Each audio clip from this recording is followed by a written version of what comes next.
우리가 웨스트민스터 신앙 고백서를 시작한 것이 엊그제 같은데 벌써 거의 막바지에 와 있습니다.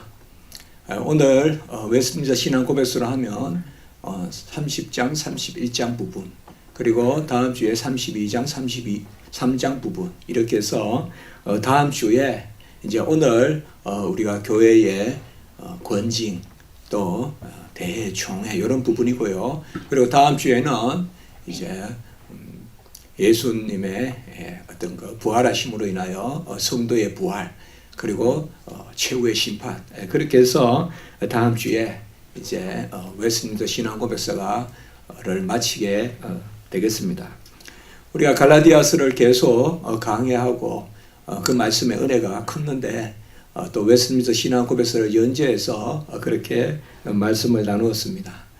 올해는 한 해 내내 거의 연초부터 코로나로 19로 인해서 거의 모든 성도님들이 좀 어수선하고 뭔가 불안하기도 하고 또 뭔가 마음껏 내뱉지도 못하고 또 삼키지도 못하고 들이지도 못하고 내뱉지도 못하는 그러한 뭔가의 좀 긴장, 또 어떤 그 어체중간함이라고나 할까요? 그런 것들이 많았을 것입니다.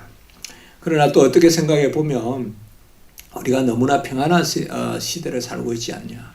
제가 1960년대 그렇게 태어났는데 뭐 큰 전쟁도 없었고 또 그렇다고 큰 기근도 없었고 또 큰 전염병도 없었고 어떻게 보면 인류 역사에 이렇게 한 50년, 60년 이렇게 제가 살았던 세계만 생각해도 그렇게 인류 역사에 평안할 때가 많이 있었겠는가. 또 그렇게 생각해 보면 너무 또 이런 일로 해서 우리가 너무 비관적으로 그렇게 생각할 것이 아니라 오히려 천국을 소망하고 미래를 묵상하는 그러한 삶의 어떤 조건들로서 우리 인생의 인간 조건, 그런 소설도 있지 않습니까? 그 다음에 한계 상황, 또 그런 철학적 개념도 있지 않습니까? 이런 것들을 우리가 일어날 때 한번 생각해 보게 되는 것입니다. 오늘 말씀에서 보면 땅에서 매면 하늘에도 매이고 땅에서 풀면 하늘에서도 풀린다. 이것을 제자들에게 예수 그리스도께서 주는 그런 권세로 오늘 말씀이 있습니다. 그래서 이것을 매고 푸는 권세다. 그래서 열쇠의 권세다. 이렇게도 말합니다. 열쇠의 권세라고도 말하는데 이 부분이 어떤 부분인가 하면 결국은 하나님이 교회에 사람들을 세워서, 직분자들을 세워서 그 사람들을 통하여서 이제 교회에 잘못된 것들, 이런 것들을 교정하고 또 영 잘못된 것은 교회에서 배제하는 그런 것들을 시행하도록 하는, 우리가 말하는 권징 혹은 치리 혹은 책벌, 이런 것들을 오늘 이야기하고 있습니다. 뭐 교회에 이런 게 있어야 될까? 교회는 사랑인데 이렇게 말씀하면 이런 것들 이야기하고 이러면 뭐 교회에서 그런 이야기하고 우리가 뭐 한 20번 좋은 말만 듣다가 한 번 이런 말 들어도 뭐 굳이 그래야 되냐, 이렇게 여러분들이 생각하실 수 있을 것 같아요. 그러나 성경은 우리에게 뭘 이야기해 줍니까? 성도도 연약하고 교회도 연약하고 또 교회 기구도 연약합니다. 성도는 불완전합니다. 그래서 날마다 거룩해 지어야 되는, 성화죠. 성화는 계속적 반복적으로 돼야 되죠. 교회는 완전하지 않습니다. 그래서 오류를 범할 수 있습니다. 교회가 완전하다 그러면 안 됩니다, 여러분들. 교회도 오류를 범할 수 있습니다. 그렇기 때문에 교회도 교정이 돼야 됩니다. 그리고 교회 기구인 우리가 노회라든지 총회도 완전하지 않습니다. 완전한 것은 하나님이고 완전한 것은 말씀밖에 없습니다. 다른 것은 다 불완전합니다. 하나님과 말씀만 완전합니다. 그래서 바로 이 불완전한 가운데서 하나님이 사람들을 세워서 사람들을 다스리게 하는 이런 것이 바로 교회의 직분입니다. 왜 목사가 있어야 되고, 왜 장로가 있어야 되고, 왜 치리가 있어야 되고, 왜 건징이 있어야 됩니까? 이렇게 말하면 사실 본질적으로 이야기하면 우리가 이 땅에서 구원받았을 때 아직 완전하지 않기 때문에 그러한 것입니다. 교회도 완전하지 않기 때문에 그 상위에 노예나, 또 노예도 완전하지 않기 때문에 그 상위에 총회나, 물론 여기서 상위라고 하는 것은 어떤 계급적 구조라기보다 신중하게 하고 절제해서 좀 더 객관적인 말씀에 따른 그런 판단을 하게 하는 것이죠. 교회에도 상권이 있습니다. 여러분 우리 정치는 상권이 있지 않습니까? 특별히 요새 우리나라에 그런 것들이 상호간의 사법권이 어떻니, 행정권이 어떻니, 입법권이 어떻니, 매일 행정권은 알다시피 이제 대통령 중심으로 장관들 행정권이지 않습니까?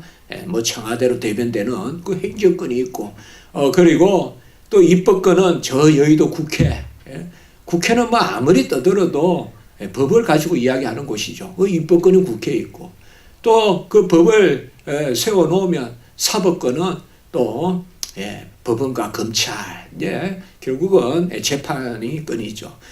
세상에도 상권이 있으면 교회에도 이러한 상권이 있습니다. 교회의 상권은 입법권, 행정권, 사법권 이렇게 부르지는 않고 교리권, 입법권, 사법권 이렇게 말할 수가 있습니다. 여러분 좀 생소할지 몰라도 지금 이제 우리 신앙 고백 이런 부분에 그런 우리 가르침이니까 제가 지난주도 말씀드렸지만 이런 조금 생소한 것도 말씀을 드립니다.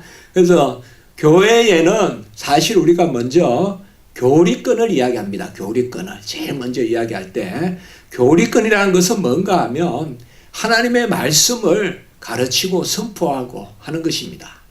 그래서 교회에서의 행정은 교리권입니다. 그렇게 정의합니다. 그러니까 세상에서의 행정은 여러분들 대통령이 있고 장관이 있고 여러 가지 구청이 있고, 요새 교회 구청, 오늘도 구청에서 교회에 왔었어요. 다 이게 행정부잖아요. 행정부.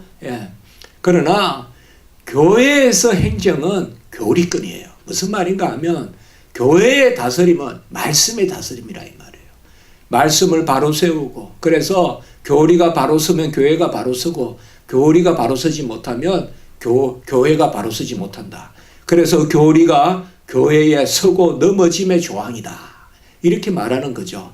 그렇기 때문에 교회에는 제일 먼저 이야기하는 것이 교리권입니다. 교리권은 다른 말이 세상으로 말하면 행정권이고, 교리권이 바로 교회를 다스리는 권위다. 두 번째는 교회의 입법권입니다. 입법권은 뭐야 하면 교회에 법을 세우는 것입니다. 이 교회의 법은 말할 나위도 없이 하나님의 말씀 아래에 있죠. 하나님의 말씀 아래에 교회의 규칙이라든지 규례라든지 또 총회로 말하면 헌법이라든지 이러한 것들을 세울 수가 있습니다. 그래서 이런 것을 우리가 교회의 입법권이다 이렇게 이야기합니다. 잘 아실 것은 교회의 법은 아까도 말씀드렸지만 결코 성경을 넘어설 수 없다는 거.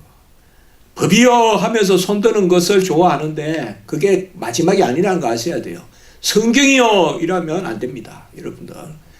성경에 나와 있다 이러면 아무리 법이라고 해도 안 됩니다. 총회 헌법도 안 됩니다. 여러분들. 총회 헌법이 성경에 따라서 제정되기 때문에 성경이요 하면 끝입니다. 성경에서 덕스럽게 하라고 그랬는데 법이요 하면서 하면 안 됩니다. 덕이 법 위에 있습니다. 사실상. 성경에는 덕을 세우라 했잖아요. 그래서 입법권은 사실상 성경 말씀을 규정해서 규례화해서 그것을 법이란 게 뭐예요? 좀 더 새기고 좀 더 약속하는 거잖아요. 그것이 바로 입법권입니다. 그래서 교회 법이 필요한데 저 로마 캐톨릭 중세같이 또 요새도 그렇지만은 교회법을 마치 성경 위에 두듯이 하면 그건 안 되는 것입니다. 교회에서 정했다 그러면 성경 그 위에 교회법이 있듯이 로마 캐톨릭은 캐논법이라고 하는데 안 됩니다, 여러분들. 그리고 교회의 세 번째 교회 내의 그러한 부분은 바로 사법권인데 이 사법권이 권징입니다. 오늘 우리가 보실 것은 이미 교리에 대해서 많이 다루었고 우리는 오늘 이제 이 부분은 바로 교회의 세 번째 권세라고 할 수 있는 사법권. 그 사법권은 다른 것이 아니라 세상에서는 무슨 판사가 있고 검사가 있고 그렇게 하지만 교회에서의 사법권은 우리가 권징 혹은 치리, 권징 치리는 같은 말입니다. 권징 치리, 번역이 다를 뿐입니다. 권징 치리, 이것을 통하여서 책벌하고 또 그것을 해소해 주기도 하고 이런 것들이 오늘 우리가 보실 부분입니다. 오늘 말씀에 보면 우리가 18절에 보면 오늘 18장 18절에 보면 무엇이든지 너희가 땅에서 매면 하늘에서도 매일 것이요 무엇이든지 땅에서 풀면 하늘에서도 풀리리라. 이건 참 엄청난 권세잖아요. 땅에서 매면 하늘에도 매이고, 이 말은 땅에서 용서하지 않고 땅에서 말씀을 받고 회개하지 않고 하면 하늘에서도 바로 그렇게 할 것이요 땅에서 말씀 듣고 땅에서 그것이 풀리면 하늘에서도 풀어준다. 하늘에서도 사해준다. 이 엄청난 권세를 이야기하는 것입니다. 이것이 바로 매고 푸는 권세인데요. 성경에 보면 예수님께서 3번이나 이것을 말씀하셨어요. 3번이나. 첫 번째 이 말씀을 한 것은 바로 16장에 마태복음 우리가 16장 19절에 보면 이거는 잘 알죠. 마태복음 우리가 16장이라면 벌써 베드로의 고백이 나오잖아요. 16장 16절에 주는 그리스도시요 살아계신 하나님의 아들이십니다. 이렇게 베드로가 가이사랴 빌립보에서 고백을 했잖아요. 그러니까 16장 16절에 고백을 하니까 18절에 우리 주님께서 너는 베드로라. 이제 시몬을 베드로라 부른다 이 말이에요. 베드로가 바로 바위란 뜻이에요. 그래서 베드로라 이 반석 위에 내 교회를 세우리니 음부의 권세가 이기지 못한다. 이렇게 16장 18절에 말씀하죠. 우리 주님께서. 그래서 베드로가 고백을 했을 때 그 바요나 시몬 요한의 아들 시몬이 고백을 했을 때 그때 베드로라. 사실 이때 이제 주님이 베드로라 부르신단 말이에요. 그리고 내 반석 위에 이 반석 위에 교회를 세운다. 음부의 권세가 이기지 못한다. 이렇게 말씀한단 말이에요. 이 반석이란 말은 베드로란 말이 여러분들 헬라어로 바위란 뜻이에요. 그러니까 베드로 위에 교회를 세운다. 이렇게 해석하기 쉬운데 사실상 이 반석은 베드로의 고백이에요. 진리의 말씀이에요. 베드로 위에 교회를 세운다는 것이 아니라 베드로의 고백 위에 교회를 세운다는 거예요. 그 고백이 뭐예요? 예수 그리스도는 주시요 살아계신 하나님의 아들이시다. 바로 예수 그리스도는 주시요.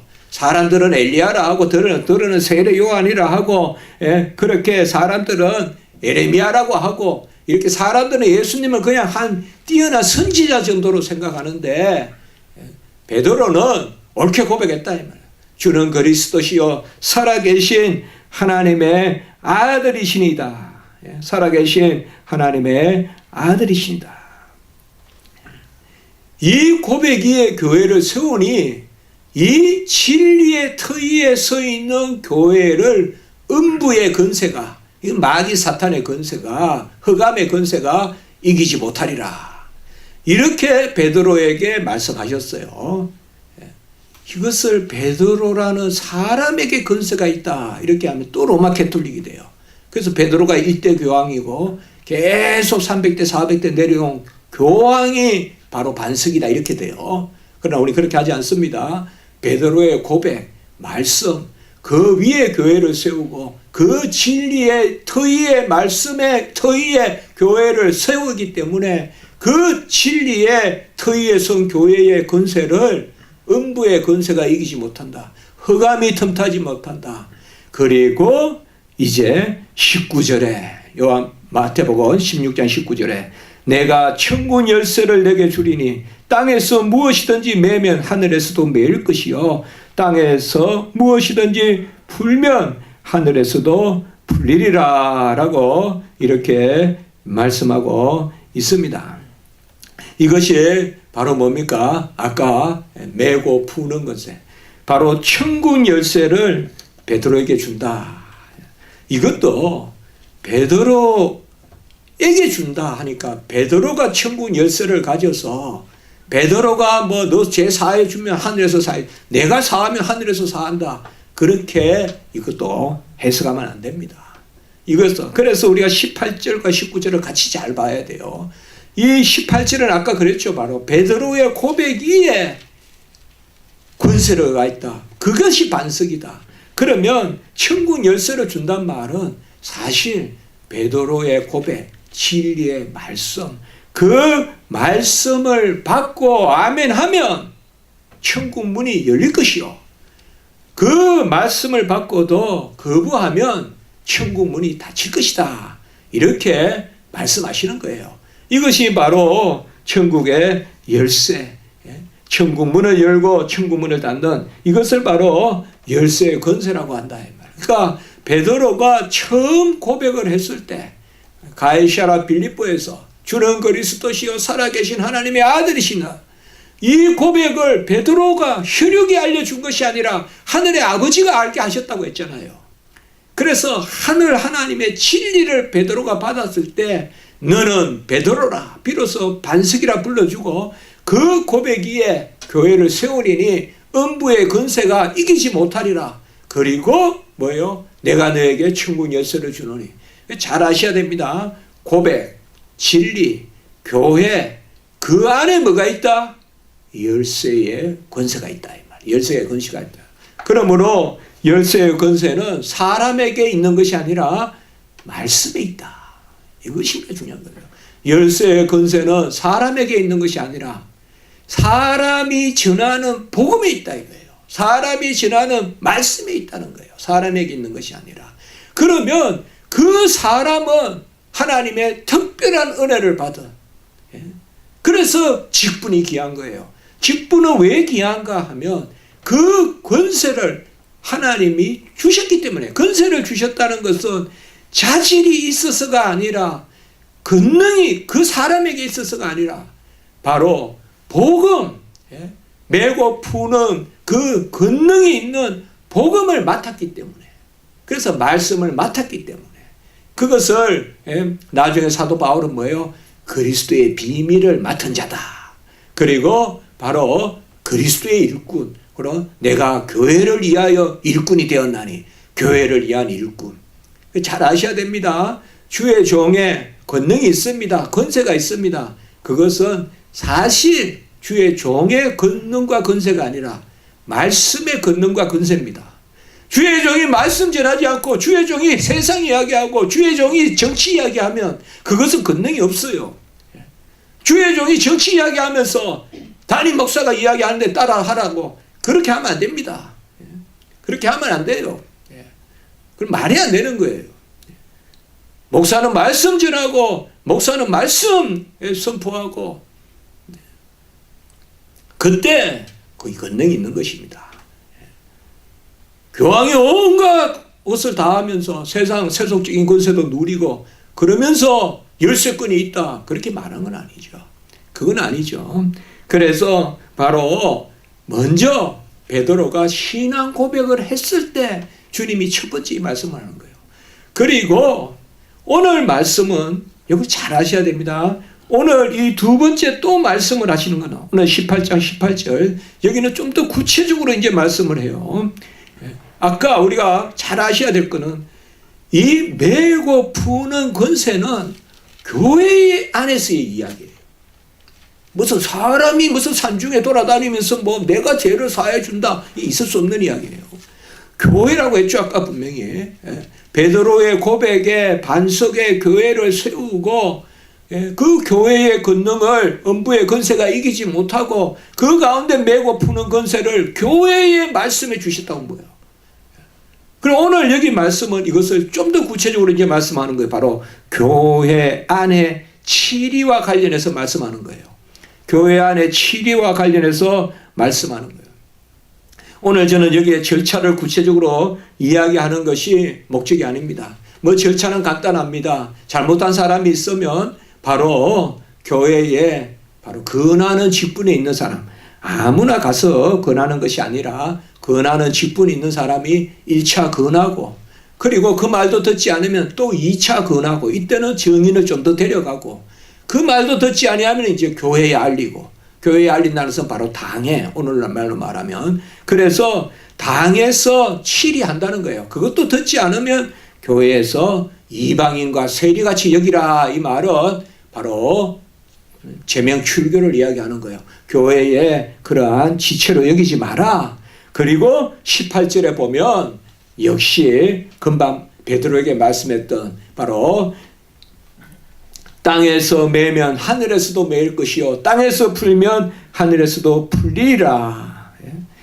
그리고 19절 20절의 말씀, 오늘 이 전체 말씀을 잘 파악해야 됩니다. 바로 19절 20절에 보면 뭐예요?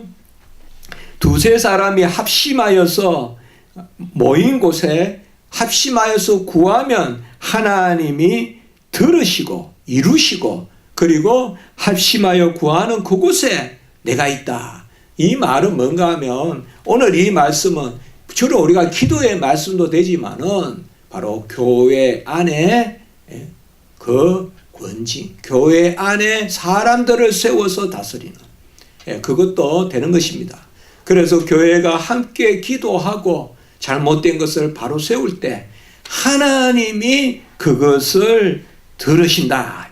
하나님이 이하여 이루신다. 이 말. 그래서 은밀히 오늘 말씀에 보면 두세 사람이 모인 곳에 나도 그들 중에 있고, 그리고 20절 그리고 19절에 합심하여 구하면 하나님이 이루시리라. 이 말은 특별히 오늘은 어디에 관계되냐, 이 구절은. 우리 항상 이 말씀을 그 문맥에서 읽어야 되거든. 이건 우리가 주로 기도 때 많이 이야기하는 두 사람 한 사람이 모여서 기도하면 하나님이 들으신다.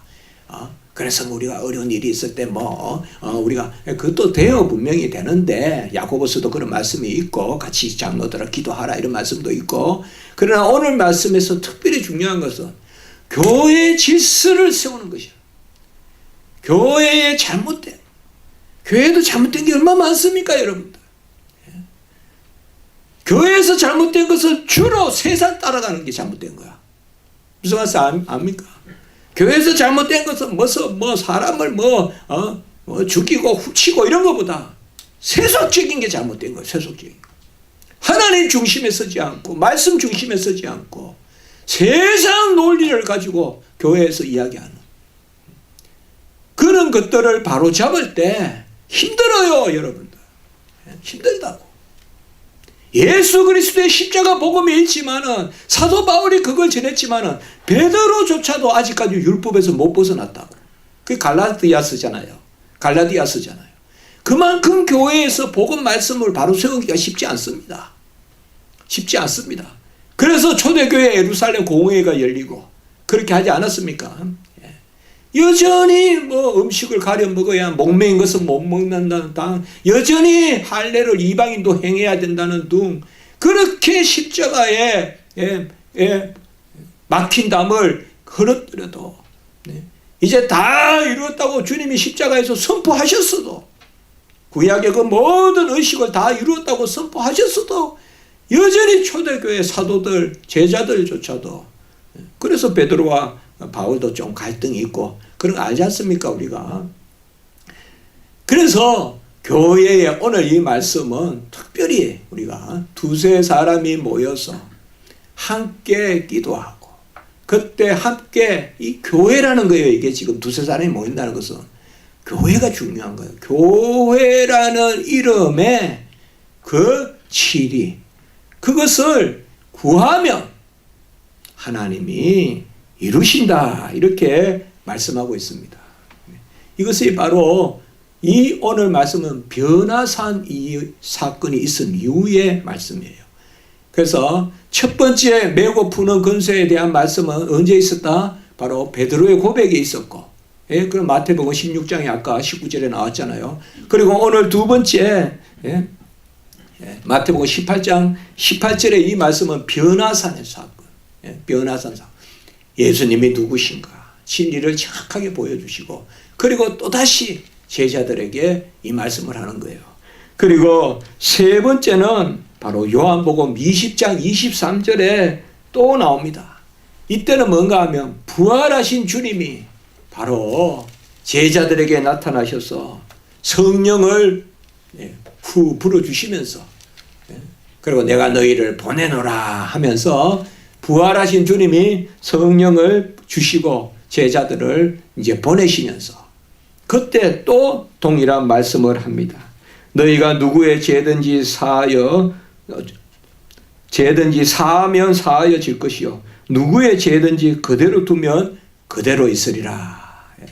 이것이 바로 열쇠요 권세입니다. 제가 이렇게 왜 길게 이것에 대해 말씀을 드리냐면 이것에 대하여 로마 캐톨릭이 너무나 큰 왜곡을 하고 비성경적으로 해석을 해서 교회가 마치 교회의 어떤 교황이나 교회의 사제가 그냥 권세가 있고 교회의 사제가 마치 자질이 있어서 메고 푸는 것 같이 우리는 그게 아니라는 것이죠. 바로 진리, 복음. 그래서 그것을 주의 종들은 맡은 것이다. 궁극적으로 심판을 하시기도 하고 심판을 없애고 영생을 주시기도 하시는 분은 우리 주 예수 그리스도밖에 없죠. 우리 주님께서 만왕의 왕이시고 만주의 주이시고 보좌 우편에서 성령을 부어주심으로 친히 다스리시죠. 예수 그리스도께서 자기에게 주신 자는 하나도 잃어버리지 않는다. 요한복음 6장 39절에 말씀했어요. 메고 푸는 게 우리에게 있는 게 아니라 예수님의 권세예요. 예수님은 나에게 하나님의 아버지가 나에게 주신 자는 하나도 잃어버리지 아니하고 살린다라고 요한복음 6장 39절에 말씀했고 요한복음 5장 24절에서는 바로 예수 나를 믿는 자마다 영생을 얻고 심판에 이르지 아니한다라고 이렇게 말했습니다. 결국 심판에 이르거나 이르지 않는 것은 사람이 하는 것이 아니라 예수 그리스도를 믿으면 심판에 이르지 않고 아버지가 아들에게 주신 자는 하나도 잃어버리지 않고 끝내 다 영생을 얻으리라 이렇게 말씀한 것을 우리가 볼 수가 있습니다. 궁극적으로 심판을 그러한 지옥불의 심판을 받느냐 받지 않느냐는 그 권세는 바로 예수 그리스도를 믿느냐 믿지 않느냐 거기에 있다는 거죠. 예수 그리스도를 믿는 자는 그 안에서 예수 안에서 예수의 이름으로 제사함을 받습니다. 그리고 그 인자가 천국의 문을 열기도 하시고 지옥의 문을 열기도 하십니다. 이사야 9장 누가복음 17장 이런 말씀 계속 나오는 것입니다. 계시록에도 이 말씀이 나오는 것이죠. 바로 천국의 열쇠를 가지고 있고 사망과 음부의 열쇠도 바로 다윗의 왕자에 있는 예수 그리스도가 가진 것입니다. 이사야서에 보면 그의 어깨에 정사를 메었다. 정사가 뭐예요? 바로 다스리는 거예요. 정사가 뭐예요? 바로 그가 심판하시는 거예요. 그러니까 궁극적으로 천국 문을 열기도 하고 닫기도 하는 사망과 음부의 열쇠를 가지시니 우리가 요한계시록에 보면 빌라델비아 교회의 말씀에 보면 다윗의 열쇠를 가지시니 열면 닫을 자가 없고 닫으면 열 자가 없는 그 예수님이 빌라델비아 교회에 바로 열린 문을 주셨다 이렇게 말하고 있잖아요.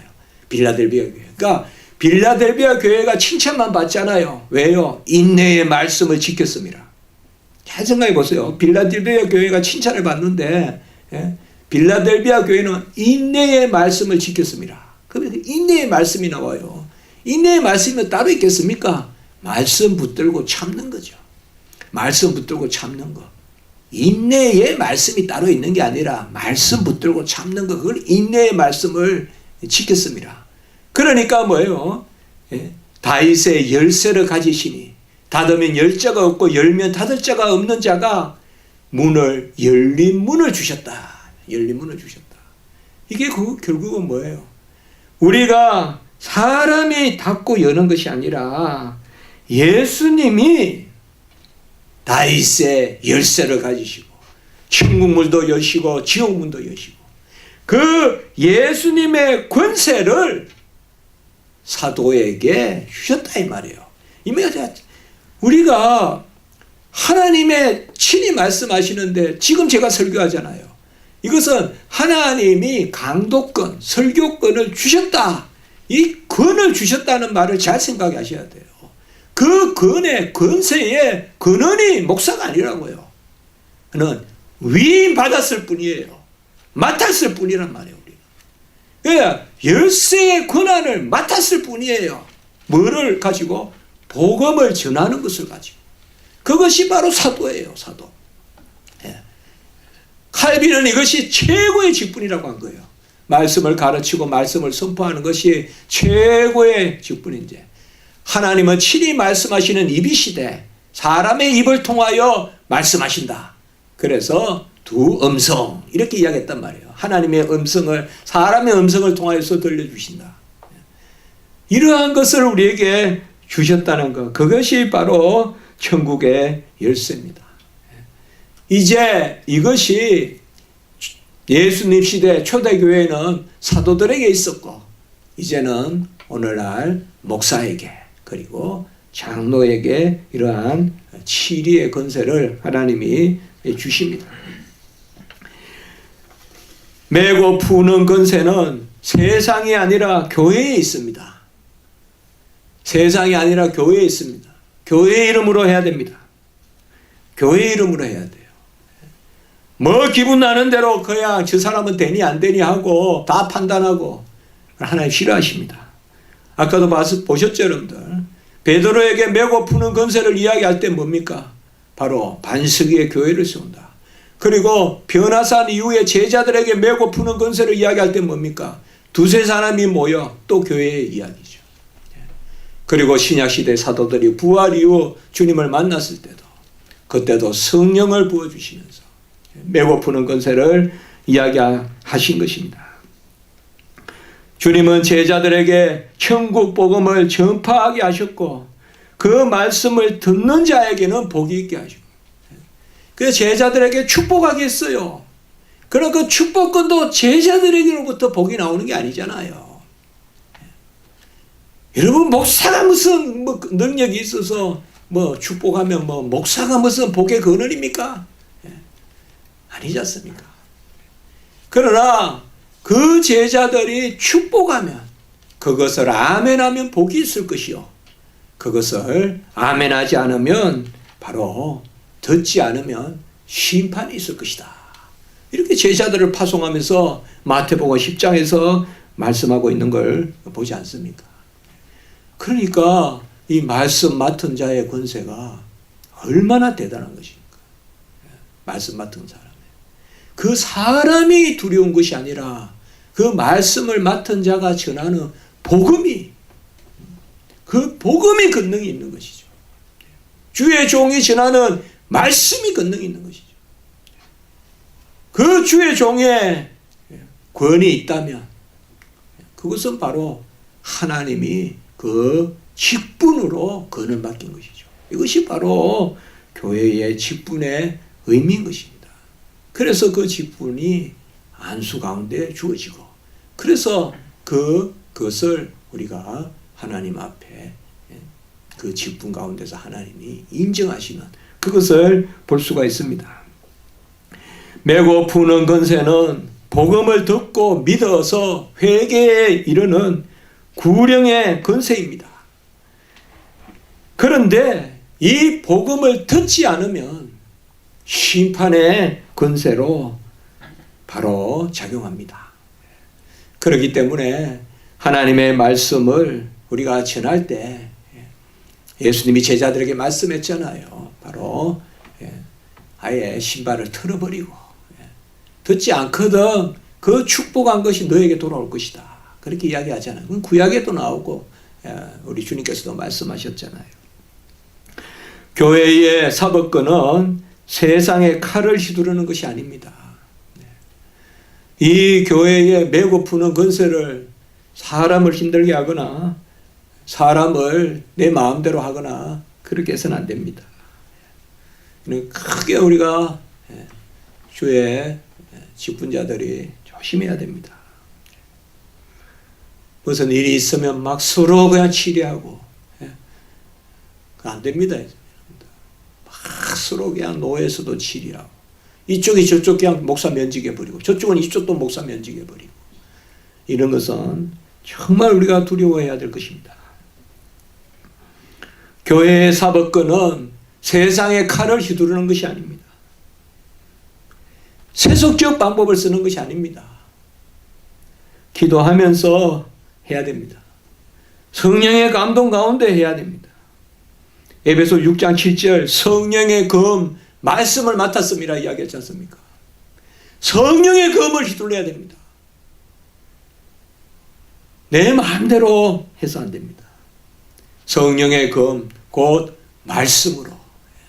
결국 성령의 검은 뭘까요? 의사의 메스와 같다 이 말이에요. 죽이려고 메스를 드는 게 아니라 살리려고 메스를 들잖아요.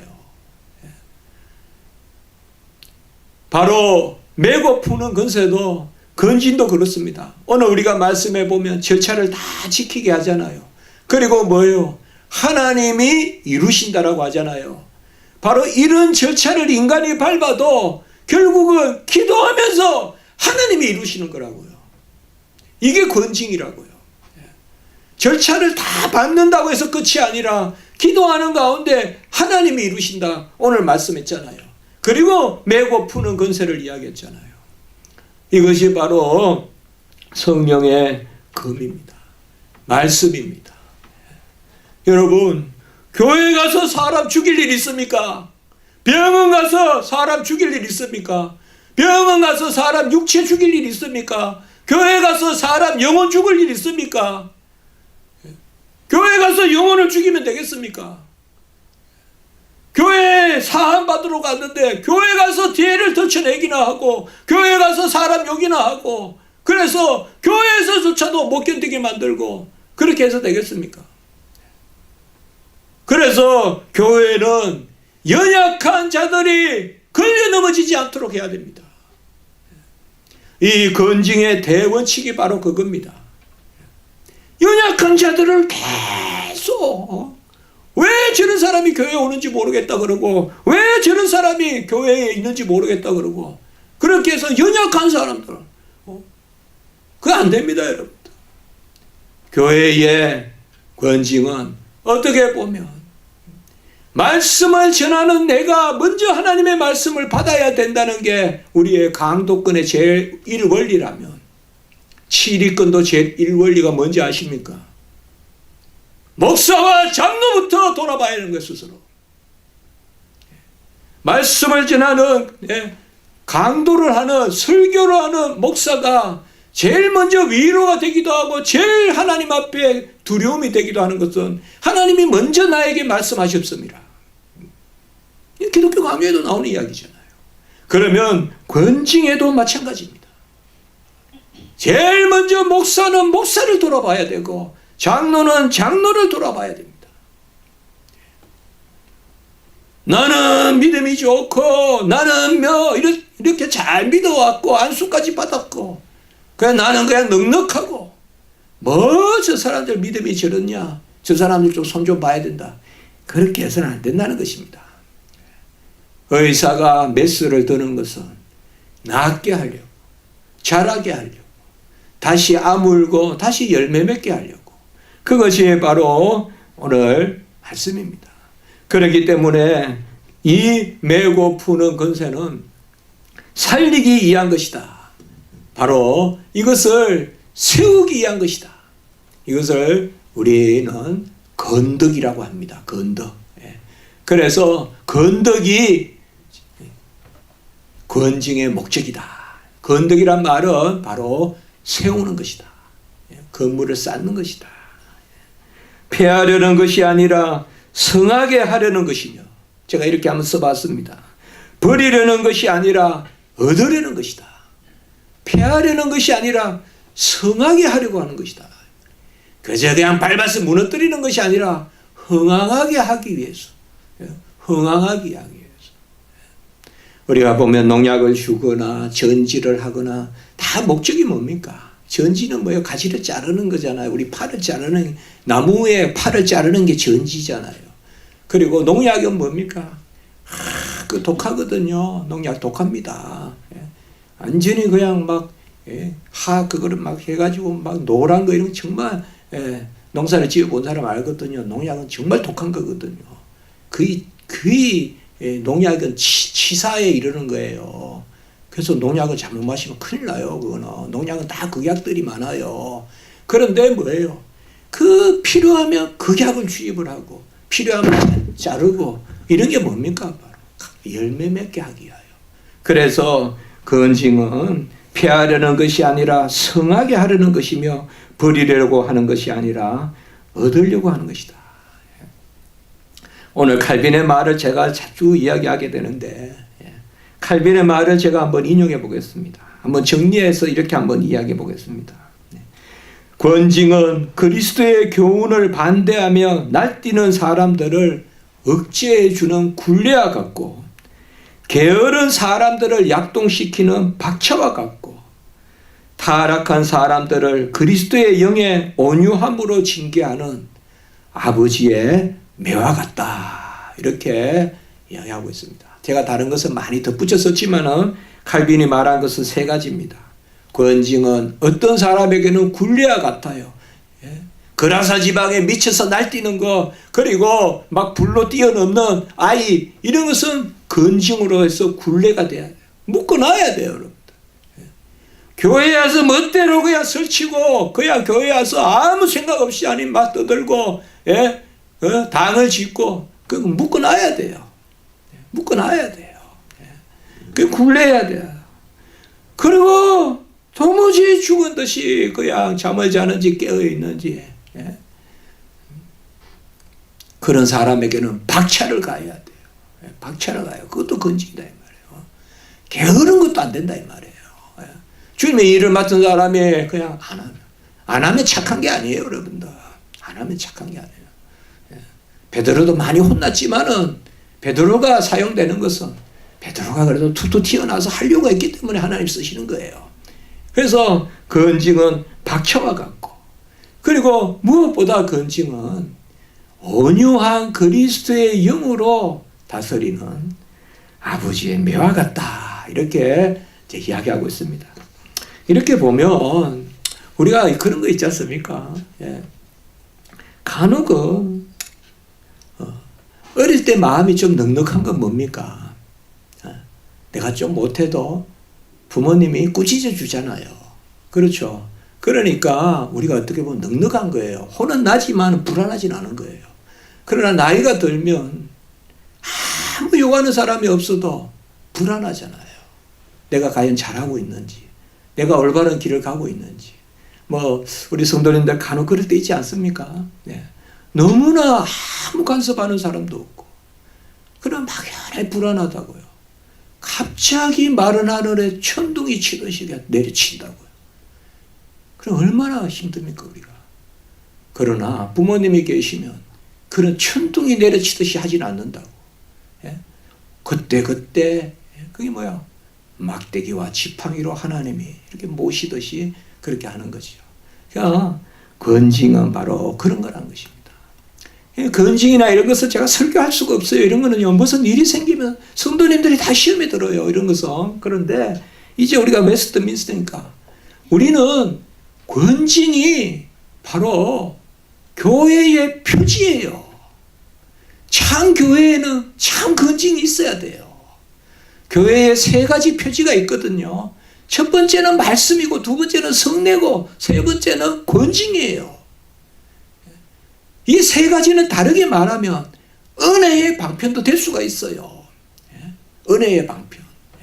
말씀도 은혜의 방편, 성찬도 은혜의 방편, 세례도 은혜의 방편. 그리고 권진도 은혜의 방편이 될 수가 있어요. 뭐와 함께? 기도와 함께. 아까 기도가 나왔잖아요. 그래서 오늘 말씀 제가 본문으로 삼은 거예요. 교회의 이름으로 기도하면서 건징하는 것은 은혜가 된다 이 말이에요. 교회의 이름으로 두세 사람이 모여서 기도하면 아버지가 이루시리라. 그것도 절차를 지켜서 처음에는 권고하고 그 다음에는 정인을 데려가서 권고하고 그것도 안 되면 이제 당회에 가서 교회에 공식적으로 하고 이런 절차를 다 밟아도 그것이 다다고 해서는 안 되고 기도하면서 아버지가 이루시리라. 그래서 우리가 이러한 것들을 생각해야 됩니다.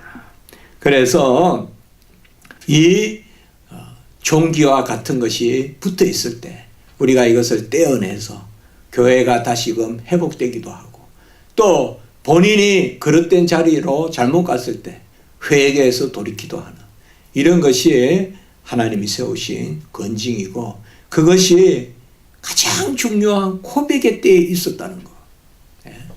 베드로가 고백할 때 그리고 변화산에서 예수님이 모습을 보이셨을 때 그리고 부활한 이후 부활하신 이후에 제자들에게 나타나서 매면 매일 것이요 풀면 풀릴 것이다. 이게 결국 건징 이야기거든요. 바로 이게 건징에 관한 이야기거든요. 바로 복음의 말씀, 근고의 말씀을 듣고 아멘하면 하늘에서도 사야함이 있을 것이요. 그렇지 않으면 하늘에서도 매일 것이다. 바로 천국의 문을 열기도 하고 지옥의 문을 열기도 할 것이다. 그것이거든요. 그래서 이제 말씀을 마치겠습니다. 우리에게 하나님이 많은 것으로 만나와 메추라기도 주시지만 하나님은 모는 지팡이 또 치는 막대기가 되시잖아요. 이런 것도 우리가 평소에 위로가 되고 오히려 아멘이 돼야 됩니다. 하나님이여 저를 쳐주세요. 하나님이여 저를 이끌어주세요. 너무 청초하게 아무 비바람도 없고 흔들림도 없고 나는 그저 잘 자라고만 있어.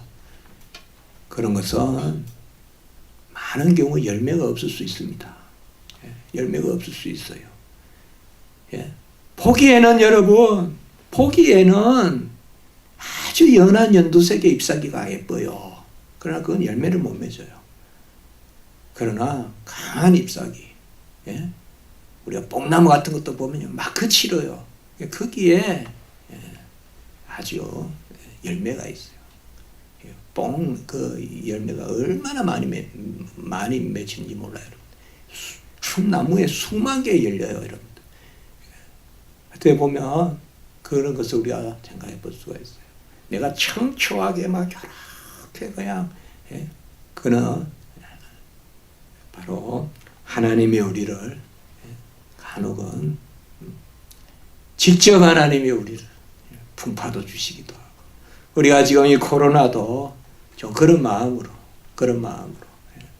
어떻게 보면 막 세파가 많고 풍파가 또 태풍도 막 오고 이거는 뭐 잔잔한 날씨가 좀 없었던 것 같죠. 그렇죠. 아주 덥거나 비가 오거나 비도 원래 최고 많이 왔죠.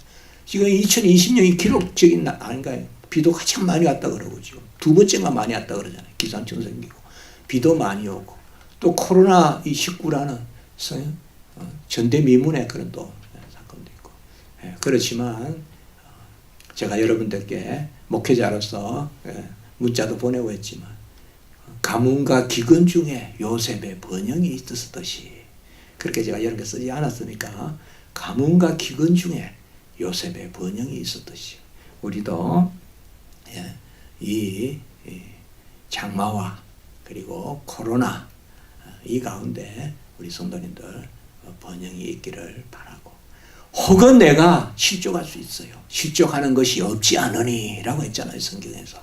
실족해요. 실족하는 것이 없지 않으니 교회도 실족할 수 있어요. 그러나 그렇다고 해서 무조건 피하는 것이 아닙니다. 하나님이 돌이켜서 성하게 하고 열매 맺게 하십니다. 이러한 은혜가 우리 성도님들에게 있기 바랍니다. 위로가 있기 바랍니다. 기도드리겠습니다. 거룩하고 자비로우신 하나님 아버지, 오늘 귀한 말씀을 통하여서 하나님은 우리에게 그저 명령만 하실 뿐 아니라 잘못되면 올바로 돌이키도록 교정을 하시는 그 아버지여 막대기와 지팡이로 모시고 치시는 그 사랑의 하나님, 사랑의 매를 드시는 하나님임을 알게 하시니 감사를 드립니다.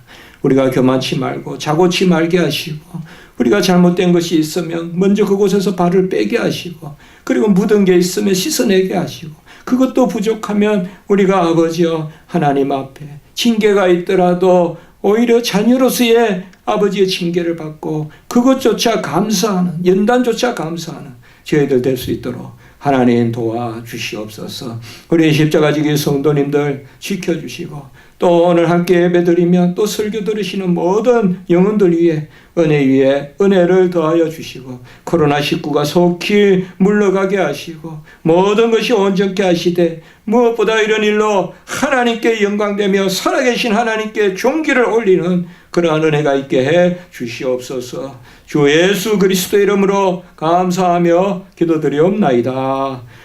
아멘.